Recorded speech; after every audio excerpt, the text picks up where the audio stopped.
Hi everyone, my name is Chase DeHan and welcome to my course, Applying Functions in R.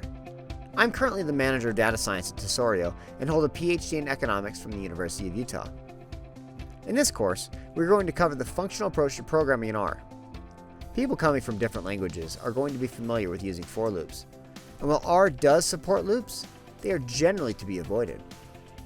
Some of the major topics we will cover include what the functional approach is and why R does a poor job with loops, the apply family of function, anonymous functions, and specific cases where you'd want to use each of these functions.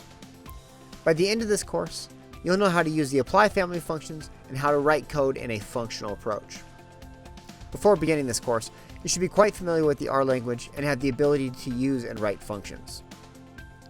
I hope you'll join me on this journey to learn the functional programming paradigm in R with the Applying Functions in R course at Pluralsight.